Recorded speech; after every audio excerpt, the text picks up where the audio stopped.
La formación de una etapa muy importante de la identidad costarricense, así como los sucesos políticos de la época de 1889 a 1917, son los temas fundamentales que recogen el libro Correspondencia de los diplomáticos franceses en Costa Rica del doctor Orlando Salazar Mora, quien hace un libro muy importante editado por la editorial Universidad de Costa Rica sobre las relaciones diplomáticas entre nuestros países y también cómo nos veían los franceses en aquella oportunidad. Don Orlando, sinceramente este trabajo que usted hace en los archivos franceses nos dan a los costarricenses y al público en términos generales datos fundamentales de cuál era la Costa Rica y cómo se movía básicamente la parte política de nuestro país. Así es, don Manuel. Cuando yo fui a hacer mis estudios de posgrado en París, mi interés era trabajar sobre la vida política durante este periodo. Lo primero que hice fue ir a los archivos del Ministerio de Relaciones Exteriores, al Quai d'Orsay, y saqué una documentación valiosísima, ¿verdad?, sobre la vida política de Costa Rica en un periodo crucial de nuestra historia, que es 1889-1917. Precisamente el periodo inicia con el famoso 7 de noviembre del 89, para muchos, orígenes de la democracia costarricense, cosa que se discute, por supuesto, y termina en 1917 con un golpe de Estado. Si podemos hablar de este periodo, estaríamos hablando como del apogeo de la República Liberal. Yo esos documentos los microfilmé y me los traje para Costa Rica.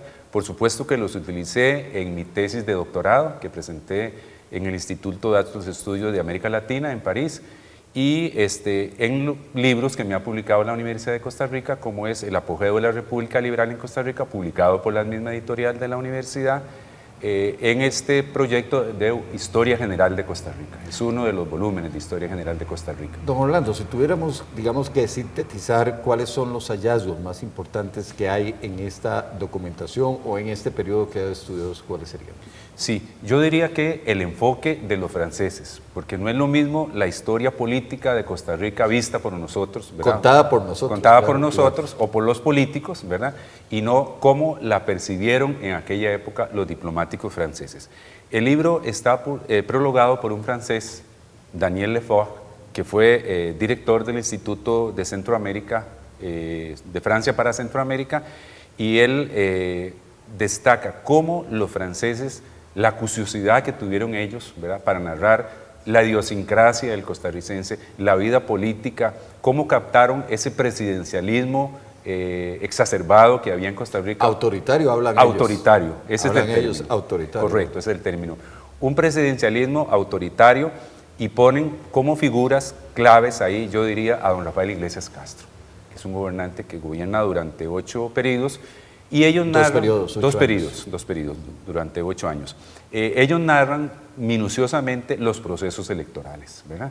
Y entonces se enfocan cómo los problemas, cómo todo el proceso electoral estaba en manos del Poder Ejecutivo. El presidente de la República, su ministro de Gobernación, los gobernadores y los jefes políticos controlaban de arriba abajo todo el proceso electoral. Si se convertían en el Tribunal Supremo de Elecciones. No existía el Tribunal Supremo de Elecciones. Entonces ellos, en la Casa Presidencial se definía quién era el que ganaba. Completamente. Entonces ellos le ponen énfasis también a algo muy importante para nosotros y para mí como historiador, que he escrito bastante sobre eso, sobre el fraude electoral. El fraude electoral lo hacían porque el voto era público y el voto era oral. Y cuando usted va a votar, ¿verdad?, usted se sabe por quién va a votar usted. Había grandes presiones de los gamonales de aquella época para que la gente votara por el partido de gobierno o por el partido del gamonal. Hay un tema que a mí me parece que es muy importante rescatar en este trabajo, don Orlando, y es el voto directo.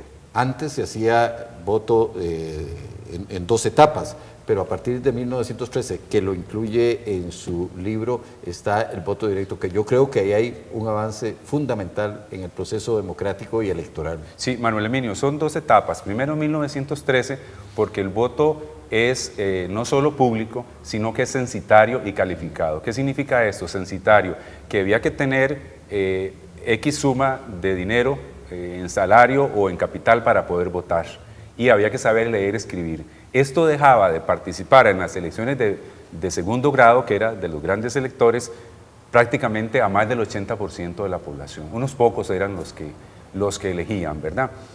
Cuando se aprueba el voto directo en 1913, desgraciadamente no se aprobó el voto secreto como lo propuso a la Asamblea don Ricardo Jiménez, el presidente don Ricardo Jiménez en esa época, sino que el voto siguió siendo directo pero público. Entonces había coacciones a la hora de llegar a emitir el voto. No es sino hasta 1925 que el voto es no solo directo, sino que es secreto. Esto y otras importantes decisiones de la Costa Rica de 1889 a 1917 se encuentra en este importante libro, Correspondencia de los diplomáticos franceses en Costa Rica, del doctor Orlando Salazar. Recuerde, si usted quiere estar informado sobre las últimas novedades de la editorial Universidad de Costa Rica, búsquenos en nuestro